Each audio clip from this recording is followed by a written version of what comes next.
देखिए, 4 दिनों के अंदर जल्द से जल्द घर पहुंचने की कोशिश में लगे हुए लोग हर हाल में बिहार पहुंचना चाहते हैं और यही वजह है कि आज भी दिल्ली से चलने वाली बिहार की ट्रेनों में बहुत ज्यादा भीड़ देखी गई। नई दिल्ली से बिहार को जाने वाली श्रमजीवी एक्सप्रेस में आज भी पैर रखने की लड़ाई थी।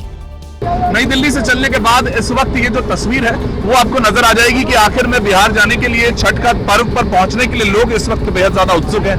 ट्रेन के शौचालय के सामने जहां लोग खड़े होना भी पसंद नहीं करते, वहां नीचे फ्लोर पर बच्चों के साथ बैठकर लोग सफर कर रहे थे। चाहे वो कंपार्टमेंट के बीच का जो हिस्सा होता हो उसमें लोगों की तादाद हो या फिर ये शौचालय के आगे का जो हिस्सा, इस वक्त आपको तस्वीर नजर आ रही होगी हमारे कैमरे पर। एक दूसरे से सटकर खड़े इन लोगों की कोशिश यही थी कि कहीं से भी ट्रेन के अंदर बैठने की जगह मिल जाए। ये कई घंटों तक इसी तरह खड़े होकर अब सफर करेंगे। बिहार जाने वाली ट्रेनों में अब सीट की लड़ाई नहीं रही, क्योंकि वो तो पहले से रिजर्व है। लड़ाई है कि किसी भी तरीके से ट्रेन में जगह मिल जाए। हालत इतनी खराब है कि लोगों को ट्रेन के दरवाजे के पास या किसी की सीट के पास खड़े होने की जगह नहीं मिली तो वो टॉयलेट के अंदर घुसकर ही यात्रा करने को मजबूर हैं। गोरखपुर में वैशाली एक्सप्रेस के टॉयलेट में एक साथ कई लोग खड़े होकर सफर कर रहे थे। आगे जनरल डिब्बे की ओर चलते हैं। ये देखिए, ये टॉयलेट में सफर कर रहे हैं। जो जगह मिला वहाँ बैठ गए। कहाँ बाथरूम है? बाथरूम में बैठे हैं अभी। इन्होंने शायद इतनी भीड़ और अव्यवस्थाएं देख ली होंगी कि उन्हें टॉयलेट में सफर करना भी सामान्य लगने लगा। और टॉयलेट की सीट। इसी तरह लखनऊ में लोगों ने रेलवे ट्रैक पर चलने से पहले एक बार भी नहीं सोचा। ट्रेन पकड़ने के लिए लोग पटरियों से ही एक प्लेटफॉर्म से दूसरे प्लेटफॉर्म जा रहे थे। ऐसी ही लापरवाह भीड़ पर नजर रखने के लिए रेलवे ने दिल्ली में वॉर रूम बनाया है। देश भर के तमाम स्टेशन की मॉनिटरिंग की जाती है। कोई परेशानी नजर आती है, कोई भीड़ नजर आती है और आपको लगता है क्राउड बहुत ज्यादा है, तो इस वॉर रूम के जरिए तुरंत उस स्टेशन पर कॉल जाएगा। भीड़ कंट्रोल करने के लिए रेलवे पुलिस को हर स्टेशन पर अलर्ट पर रखा गया है। इनमें जिन यात्रियों को ट्रेन में सीट नहीं मिली वो बस में सफर करने लगे और इसी का फायदा उठाकर बस वालों ने यात्रियों से दोगुना किराया वसूला है। बिहार जाने वाली बसों में बाकी दिनों से ज्यादा किराया देने के बाद भी लोगों को सीट नहीं मिली। कितना पैसा दिए? 2000 रुपया दिए हैं। हाँ जी। और ऐसे ही खड़े होकर के? खड़ी होकर। सीट भी नहीं मिलेगी आपको? कहाँ सीट मिलेगी? आम दिनों में जिस बस का किराया 1000 रुपए रहता था, उसमें छठ के मौके पर 2500 रुपए तक लिए जा रहे हैं। ये 1200 से 1500 के बीच चलता है। 1000 रुपए करीब है। एक्स्ट्रा दिया जा रहा है। हाँ, डबल दिया जा रहा है। इनमें से कई लोगों को तो एजेंट्स ने झूठ बोलकर बैठा दिया। इन 3 महिलाओं ने इस बस के मालिक को 4500 रुपए का भुगतान किया और इनसे वादा किया गया कि इनको जो है प्रॉपर सीट दी जाएगी। लेकिन इनके नसीब में बस का फ्लोर ही आया। कुछ प्राइवेट बसों ने तो यात्रियों की जान से खिलवाड़ किया। दिल्ली लखनऊ हाईवे पर बस वालों ने यात्रियों को छत पर बैठाकर गाड़ी दौड़ाई। गोवर्धन पूजा के मौके पर मध्य प्रदेश के धार में बैलों का दंगल हुआ और इस दंगल को देखने के लिए भी सैकड़ों लोगों की भीड़ आसपास के गांव से इकट्ठा हुई। उन सबके सामने बैलों ने दम भरा। गुलाल उड़ाते हुए आए बैल ने दूसरे बैल के सिर पर जोर से टक्कर मारी। गुस्से से तिलमिलाए बैल ने दूसरे बैल को अचानक दौड़ा भी दिया। लड़ते लड़ते दोनों बैल मैदान में बने गड्ढे तक भी पहुंचे। धार जिले के नालछा में होने वाली इस लड़ाई को पांडा दंगल कहते हैं, जिसमें बैलों को लड़ता हुआ देखने के लिए लोगों की भीड़ उन्हें घेरे रहती है। इस लड़ाई में जीतने वाले बैल को सजाकर ढोल नगाड़ों के साथ जुलूस भी निकाला जाता है। मध्य प्रदेश के दमोह में पैर धुलाई कांड में उस वक्त नया मोड़ आ गया जब ओबीसी समाज के कुछ लोगों ने अपनी मर्जी से न केवल ब्राह्मणों के पैर धोए बल्कि सामूहिक भोज का आयोजन भी कराया। कार्यक्रम में शहर भर के ब्राह्मणों को बुलाया गया। 2 ब्राह्मणों को बाकायदा कुर्सी पर बैठाया गया, फिर उनके पैर अच्छी तरह से धुलवाए गए और फिर उनके साथ फोटो खिंचवाई गई। रैकवार समाज के लोगों का कहना था कि ये सनातन परंपरा है, जबकि कुछ लोग ओबीसी वर्ग का सहारा लेकर इसे तोड़ने की कोशिश कर रहे हैं। विप्र हमेशा पूजनीय रहा है। जिसके घर में कोई शुभ कार्य होता है तो उस कार्य को पूर्ण कराने के लिए विप्रों का आगमन होता है और जब विप्रों के चरण हमारे घर में पधारते हैं तो खुशियां आती हैं और उनके चरणों को हम धोते हैं। दरअसल कुछ दिन पहले सजा के तौर पर ओबीसी वर्ग के एक युवक से ब्राह्मण के पैर धुलवाए गए थे, जिसके बाद आरोपियों के खिलाफ एनएसए के तहत कार्रवाई तक की गई थी। मुंबई के जोगेश्वरी वेस्ट में बड़ा हादसा हो गया, जहां जेएमएस बिजनेस पार्क की इमारत में भीषण आग लग गई। फायर ब्रिगेड की कई गाड़ियां मौके पर पहुंची। इमारत की 10वीं मंजिल पर लगी आग इतनी भयंकर थी कि कुछ मिनटों में ही इसने ऊपर की 4 मंजिल अपनी चपेट में ले ली। मुंबई के जोगेश्वरी की इस इमारत में जब आग लगी तब अंदर करीब 25 लोग मौजूद थे। भयानक आग से अफरा तफरी मच गई। फायर ब्रिगेड की टीम ने कांच तोड़कर धुआं बाहर निकाला और बीएमसी के लैडर से लोगों का रेस्क्यू करना शुरू किया।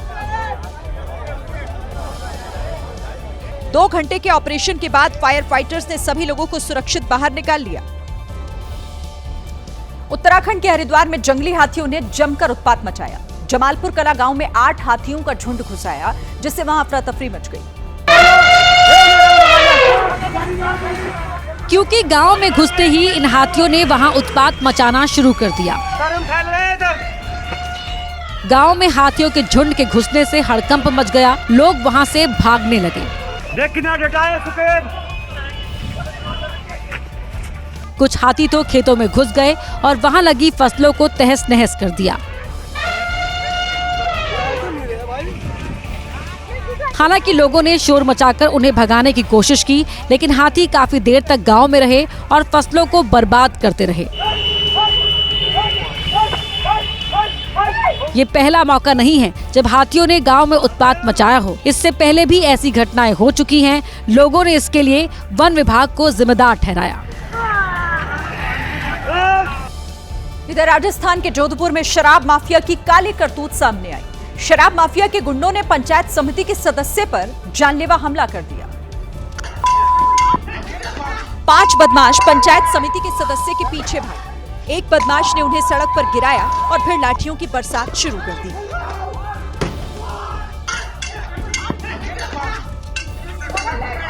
रास्ते पर चीख पुकार मच गई। दूसरी तरफ लोहे की रॉड से बदमाशों ने पंचायत समिति के सदस्य की गाड़ी में जमकर तोड़फोड़ कर दी।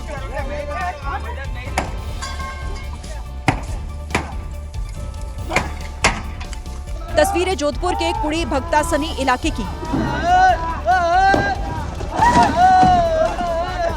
दरअसल शराब माफिया ने पंचायत क्षेत्र की सरकारी जमीन पर अवैध कब्जा कर ठेका शुरू कर दिया था, जिसका विरोध करने पर जिला पंचायत सदस्य पर हमला किया गया। गाजियाबाद में एक प्रॉपर्टी डीलर पर फायरिंग का मामला सामने आया। बेखौफ बदमाशों ने अंधाधुंध फायरिंग की और लोग देखते रह गए। ये प्रॉपर्टी डीलर के साथ बदमाश का विवाद का नतीजा है। कहा सुनी के बाद बदमाश ने प्रॉपर्टी डीलर और उसकी पत्नी पर फायर कर दिया। बेखौफ बदमाश टहलते हुए गली में फायरिंग कर रहा था। इस दौरान आसपास लोग भी गुजर रहे थे। वो तो गनीमत रही कि फायरिंग में प्रॉपर्टी डीलर और उसकी पत्नी बाल बाल बच गए। पीड़ित पर सितंबर में भी बदमाशों ने फायरिंग की थी, जिसकी वजह से उन्हें जेल भेज दिया गया था। लेकिन जैसे ही आरोपी जेल से बाहर आए, उन्होंने दोबारा प्रॉपर्टी डीलर पर हमला कर दिया। इधर मध्य प्रदेश के निवाड़ी में सरपंच पति की गुंडागर्दी का मामला सामने आया। सरपंच पति ने बीच सड़क पर दलित बुजुर्ग महिला को बेरहमी से पीटा, जिसका वीडियो सामने आया, जिसमें आरोपी बुजुर्ग महिला पर दनादन चांटे बरसाता दिखा। बुजुर्ग महिला का कसूर सिर्फ इतना था कि उसने सरपंच पति से पीएम आवास कब तक स्वीकृत होने के बारे में सवाल पूछ लिया। इससे वो इतना नाराज हुआ कि उस महिला की पिटाई शुरू कर दी। आरोप है कि सरपंच पति ने न सिर्फ पिटाई की बल्कि उसे गालियां भी दी। बाद में वीडियो वायरल होने के बाद पीड़ित की शिकायत पर पुलिस ने आरोपी के खिलाफ SC/ST एक्ट के तहत मामला दर्ज कर लिया और आरोपी को गिरफ्तार कर लिया। मध्य प्रदेश के भिंड में सड़क पर साइकिल चला रहे 2 बच्चों की जिंदगी बाल बाल बच गई। दोनों बच्चे सड़क पार कर रहे थे कि तभी यह हादसा हो गया। हालांकि दोनों को ज्यादा चोट नहीं आई। हादसे का सीसीटीवी भी सामने आया। इसमें साफ दिख रहा है कि दोनों बच्चे बिना देखे ही साइकिल से सड़क पार कर रहे हैं। तभी एक बोलेरो ने साइकिल के पिछले हिस्से में टक्कर मारी।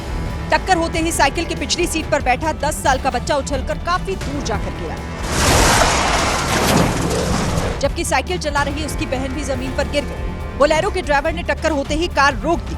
उसने इंसानियत का फर्ज निभाते हुए दोनों बच्चों को अस्पताल में एडमिट करवाया। हादसे में दोनों बच्चों को मामूली चोटें आई हैं। बाद में लोगों ने बच्चों को उनके घर पहुंचाया।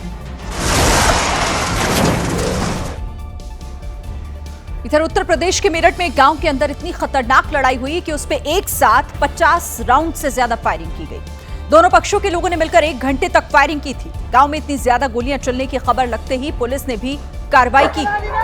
चुनाव की दुश्मनी में गोली चलाने वाले 25 लोगों को एक साथ पकड़कर पुलिस थाने ले आई।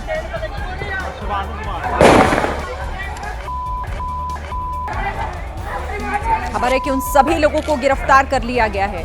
एक रात पहले तक कानून व्यवस्था को अपनी बंदूक की नोक पर रखने वाले लोगों को पुलिस ने अगले ही दिन सबक सिखाया।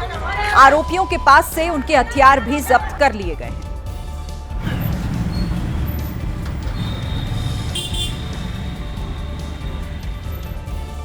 तो 2 तस्वीरें आपके सामने हैं। विवाद के बाद गांव में किस तरीके से फायरिंग की गई।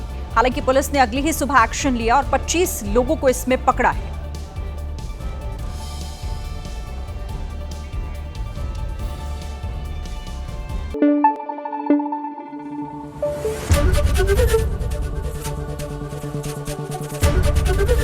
एबीपी न्यूज आपको रखे आगे।